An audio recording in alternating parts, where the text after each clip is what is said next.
Good evening, folks. We have a wonderful evening's entertainment lined up for you, one that will provide several hours of pleasurable relaxation and diversion for you and your family. We hope you'll make this a weekly visit. Bring the family. Bring your friends. We hope you have a wonderful time. Come back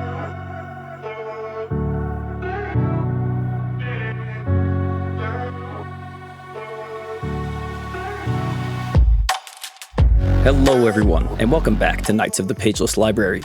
This is an audiobook discussion podcast. I am Ryan Knight, and I will be your host for this episode. And on today's episode, I got not one, not two, but three books I would like to discuss. So hopefully you're as excited about that as I am. I'm going to be discussing The Signalman, written by Charles Dickens, Ursus Aeternus, written by Qualia Reed, and George Orwell's 1984, the Audible original adaptation. Okay, so to kick things off, I'm going to keep this one short and sweet. I've had a very hard time sitting down at my microphone and recording, and for those of you who have been with me for a while, I do apologize for that. Just life, and I'm going to try not to say this at the beginning of every episode, but I do feel like I owe you a bit of an apology. So here we are, life just kind of happens. But I hope life is treating you guys good, and if you're here, I greatly appreciate it. I greatly appreciate your time, and I will try not to waste too much of it. Okay, before I get started here, just know that this is going to be spoiler heavy, so if you find yourself wanting to listen to any of these three titles, you might just have to click away or click around and find the parts that don't spoil it for you. A couple of these are, actually all three of them are very short, so I'm just going to go ahead and get right into the full description as well as my recommendation on each one of these because, again, they're short, so I'll try to keep this one short. And I'm going to start with Charles Dickens' The Signalman. This one was narrated by Sam Mendes, and this book was released in 2023. And I gotta say, for an extremely short book, only 41 minutes, this one's very interesting. I first heard about this book on Blue Sky. Somebody had recommended it, and I thought I'd check it out. It is included with my Audible subscription, so I went ahead and figured, 40 minutes, what do I have to lose? Plus, if nothing else, I could get a podcast episode out of it. And as some of you may know, I am also a railroader, so this was right up my alley, right down my tracks, right up my tunnel. Okay, that's enough of that. That's ridiculous. Wow, this is Sam Mendes' only Audible book, which really shocks me. He did an excellent job. This book also has quite a bit of sound effects added in, which were used to great effect, I thought. So I really, really liked this one. For how short it was, it's very concise. It is a little more, it's old school, right? It's Charles Dickens. So it does have a little bit more poetic language, and some of that can be a tad hard to follow. To be honest, I don't even know who one of the characters is in the story or why they are there other than to get us this cool story. And I'll go into that here in just a second. But nonetheless, I really did appreciate this. It's a bit of a ghost story, and it has kind of an interesting little surprise twist at the end, even for such a short story. Oh my gosh, you can't tell that I talk into the microphone every so often. I would not necessarily say this one is scary. I suppose it could be to some people, but I found this one extremely interesting. I think if you have Audible, again, it's free with your Audible subscription, so you're definitely not missing out on this one if you choose to pick it up. I mean, you're not out anything, I should say. Definitely worth your time, 41 minutes, super quick. Maybe listen to it on your way to work, maybe while you're running on the treadmill. Anything like that, really easy to listen to. So this one goes down like a fine wine, and I would highly recommend it. The premise of this story is that this person, this is the person I don't even know who they are. They go and they visit this signalman in his signal house. For those of you who don't know, back in the day on the railroad, instead of automated signals, you actually had manned signal houses in which these men would send signals back and forth to each other to notify if a train needed to stop or if there were danger on the tracks in either direction. So this guy goes down. Again, I don't really know why he's going to speak with this signalman, but he ends up going and hanging out in this guy's signal shack with him for a while. The wind is blowing extremely hard outside, by the way. I hope you cannot hear that, but if you can, I do apologize. So while they're hanging out in this signal shack, this guy comes down and he basically he kind of asks the signalman, what what's going on. And I don't even really know why, but the signalman is kind of acting weird. When this guy first approaches him, he says, something to the effect of, you, hello there, below. And he's like kind of waving to him. And the signalman beckons him to come down this hill. I'm assuming it's in probably a pretty deep cut before the tracks go into a tunnel. And the signalman says, that the way you approached me was kind of weird because I feel like I've heard that before. I've seen a man approach me like that before. He was coming from the tunnel and he had his eyes covered like that. And he was saying, you there below, something to that effect. And the man who is speaking to the signalman also notices that every once in a while, the bell will ring in the signal house. And I believe they are also communicating with Morse code. And he sees that those things go off as normal. But a few times, the narrator, I guess you would say, notices that the signalman looks at his bell, writes some things down, and then goes outside to look at something, and then comes back in. And the signalman basically says, the bell was going off. And the narrator says, no, it wasn't. Just as I sit here with you and me, just as you hear me now, the very flowery language they used, the bell did not ring. So come to find out, when the signalman had heard or seen this man approaching before and giving kind of the same signal, he didn't know what to do because he thought there was danger. So he signaled to either side of the tunnel and both reports come back as all clear. But each time something did happen when he witnessed this, what you might call a ghost. At one point, a train coming out of the tunnel came to a stop because a woman had died on the train. I think at another point there was a fire, I believe, that also happened. So each time he sees this specter, it does give him a notification that there is a tragedy about to happen. However, what this culminates in is that the narrator leaves and comes back, I believe, the next night to spend another night with the signalman, just kind of, I'm assuming, keeping him company. But when he returns, there's a bunch of men around, and there's a body. It turns out that the signalman is dead. And the train engineer, the conductor, who was running the train, is there, as well as, I'm assuming, other investigators. And the narrator asks, what happened? And they said that the signalman was out of his shack, and he was walking down the side of the track. I think it was to set out a flag, but he was too close to the track. And the man driving the train tries to tell him, he says, you there, below, look out, below. And he says, and I covered my eyes like this, not as to shade them from light, but so that he could better see me, or something to that effect. But he was standing in the same way that the signalman always described that the specter, or the ghost would show up to him each time. So it's kind of a quick little story, kind of a cool little horror story. I do really like it. This one could easily be like if you were maybe a younger person and maybe you are staying at a friend's house and you guys want to tell ghost stories. This might be kind of a cool little story to reiterate to your friends, A signalman sees this ghostly apparition at the mouth of a rail tunnel. Kind of cool. So let me know what you guys think about this one, should you choose to listen to it. I would really like to hear your thoughts. Again, kotpl.pod at gmail.com is by far the easiest way to get a hold of me. All right, the next book I would like to talk about today is Ursus Aeternus. Again, written by Qualia Reed and performed by L. Connor McGeverly. This book, I will say right up front, was gifted to me by the author, Qualia Reed. So, Qualia, if you are listening, I greatly appreciate that.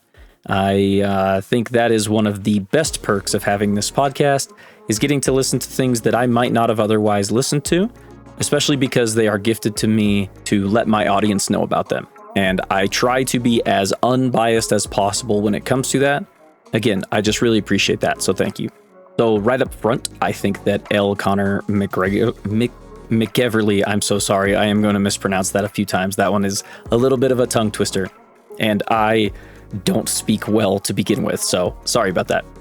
Just right up front, though, the narration is excellent on this book. I do think that Connor, we'll just call you Connor, does a great job. They are a bit of a newer narrator, so this is one of their few titles that they have on Audible. They only have 7 titles right now to their name, so I'm hoping they are getting into the game, though. I do think that they do an excellent job narrating this one. And if you're listening, I appreciate your work, and I hope to listen to more of it in the future. Qualia Reed also does not have too terribly many audiobooks available right now. However, I enjoyed this one. Again, it's an extremely short book, an hour and 22 minutes, and I assumed this was part of a series. However, looking on Audible, it does not look like currently this is part of a series. But the way the title is structured and the way it kind of ends, I am assuming, and spoiler alert, I'm hoping that it is maybe part of a little bit of a series, because I really enjoy kind of short and concise stories like this that appear to be part of a much larger world. So Ursus Aeternus actually takes place following Kor, who is an Urson. Now, to us humans, this would appear to be a very large bear, but they are more of a sentient creature that essentially is it's basically like a bear and a human, essentially. I mean, that could be argued that's not exactly what it is, but for the sake of time, that's what I envision Corvidal, this Urson, as. This short little story kind of follows Corvidal, and they are simply trying to adjust to living with other species, it sounds like. So in this universe, humans, Urson, I believe there's like an insect type of creature that we are introduced to. All of these creatures now are spacefaring and they interact with each other. However, this does not get rid of very silly things like racism and prejudice and things like that. So Corvidal, Kor, is basically just trying to live a normal life, or as normal as they can off of their home world, because Urson seem to have a very specific way they would like to live, but it sounds like they almost are forced to go somewhere else and possibly earn a living, and I think most of us have probably been there. However, Corvidal, as an Urson, comes up against a lot of headaches, a lot of struggles, because the humans are, maybe not all of them, but a lot of them are pretty racist against them, because they are seen as a bear. Really, that's what people call them, as a bear, even though that's not what an Urson is.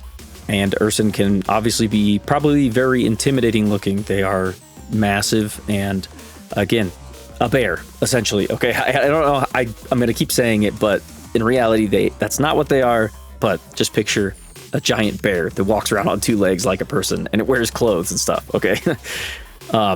In this short little story, though, Kor gets into quite a bit of trouble because some of the people at the plant that he works at, that they work at, are really, the cream of the crop when it comes to the way we see humans, right? They pick fights with Kor, they harass him all day long, they just constantly are picking at him. I'm sorry, I'm going to keep doing that. They're constantly picking at Kor. And at one point, they corner Kor. At one point, these men start a bit of a fight with Kor. And Kor is forced to defend themselves. And in doing so, they actually end up killing one of these people. It's pretty brutal, okay? And this, for me, was kind of where the story really ramped up. And I like this. Not because he killed somebody, but because the violence really kind of solidifies this character. And it gives them a little bit of depth, in my opinion. However, one of the other humans that worked in the plant with Kor has been Kor's friend for the few years. I think it's a few years. I'm sorry, I'm going to be mixing up some of these things. I got a lot of stuff in my head, and I'm going to mix up some of these details. But either way, there is a human that is friendly to Kor that basically tries to help Kor escape from this. However, the police force on this planet is informed that there is an Urson who murdered somebody and is on the run. Kor is forced to defend themselves again from some of these law enforcement personnel and ends up killing one of them as well. So now, if they weren't in trouble already, they're in really big trouble. They are, however, able to evade them long enough and then try to escape with their human friend. And I believe they run into another human female who is also looking to leave this planet because of... It kind of just sounds like it's not necessarily a great place, possibly for a lot of people. At the end of all of this, I believe that Kor's human friend who was going to get him off planet actually ends up dying. That's a detail that I'm sure I missed. And this human female that he meets ends up escaping with him on the ship that Core and his first friend were supposed to leave on. So again, it's super short. I left out a lot of stuff because I do think that a lot of people will benefit from this. I think this is a great, hopefully, start to a series, one that I would be very interested in listening to, because this kind of sci-fi is right up my alley. This also carries some very heavy messages, and I think that's important.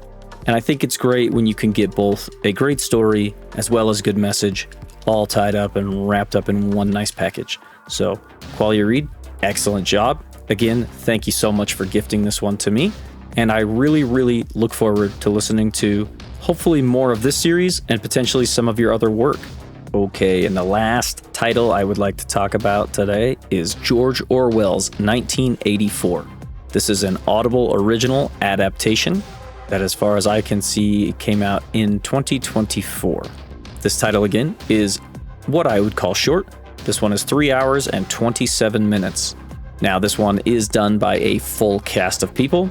Some notable names in that cast are Andrew Garfield as Winston, Cynthia Erivo as Julia, Andrew Scott as O'Brien, and Tom Hardy as Big Brother. Now, for maybe those of you who don't know or just don't know what I'm talking about when I say that this is either an adaptation or a dramatization, I'm going to use those two terms interchangeably from this point forward. This is basically like you are listening to a movie, essentially. There's going to be background noise, there's going to be sound effects, there's going to be people talking to each other, there's going to be very little narration necessarily to explain to you what's going on. Anybody who's been here for any length of time knows that I do not typically like these. There is a dramatization that I had when I was younger that was gifted to me, and it was The Lion, the Witch, and the Wardrobe. And I compare many, if not all, dramatizations to that, and it was very good. My brother would say the same, and he also does not like dramatizations. Typically, they can be difficult to listen to, especially because I don't think they are all done very well in terms of when you change from a typical story that has a narrator who is explaining things to you as the listener, so that you can then kind of build them in your head. Sometimes it's hard, I think, for people to rewrite that so that the thing can still be explained in a way that the listener can visualize it, but it's got to be done between two people talking. And those two people are supposed to be talking to each other. They're not supposed to be talking to you, the listener. So I think that's where a lot of the difficulties typically arise. Now, I could be completely off base on this. If you know or think you know more about that, please feel free to reach out to me and inform me. I would appreciate that. But to me, this is where some of the struggles come across.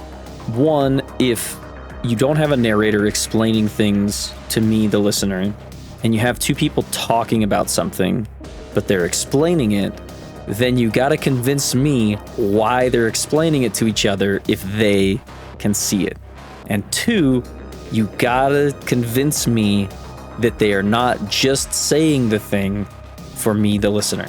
Now, I know that sounds crazy, and I know that sounds like a nitpick, but that is where I end up struggling, I think, with dramatizations.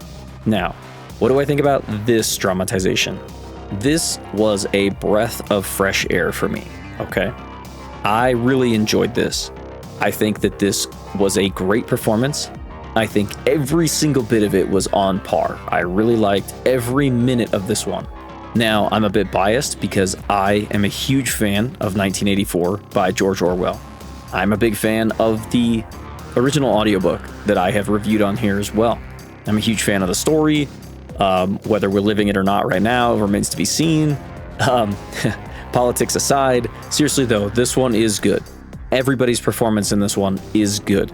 I do think also that this is additive to the original story, and I didn't think that that would necessarily be possible, especially in this format, but I found myself coming away from this one with even more information, because some information has to be relayed to you as the listener, but again, from somebody's perspective. And without getting too much into detail, because again, I've already talked ad nauseum about the story. Although if somebody wants me to talk about it more, please let me know. I could do a series about this book in particular. That's how much I like it.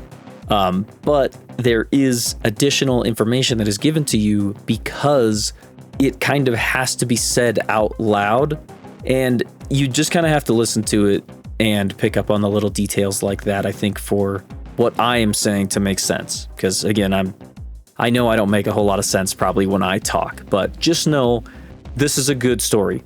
This again is free if you have an Audible Plus subscription. So again, you don't have a whole lot to lose. Now, if you listen to 3.5 hours of this and you feel like I wasted your time, please come let me know why, because I don't have enough good things to say about this one. And I really hope that if you listen to it, you will feel the same. And yeah, I think I'm going to go ahead and wrap this episode up there. Again, I really appreciate your time if you're still here. Hopefully I kept this one a little bit shorter, a little bit easier to listen to. 3 books for the price of one in such a short amount of time. Hopefully you guys appreciate that. Let me know if this is a format that I maybe should continue, or if this is something you're not too into. I'd love to hear from you. If you are listening on YouTube, I would appreciate you click some stuff below. Do all the things that every other YouTuber asks you to do. If you are listening on your favorite podcast platform, please do the same, whatever it is on there that maybe you need to click. 5 stars, 1 star, thumbs up, thumbs down, whatever you think I deserve. I just appreciate your time, especially if you're still here. So with that, I will stop rambling. Thank you all so much for listening, and I hope to catch you in the next one.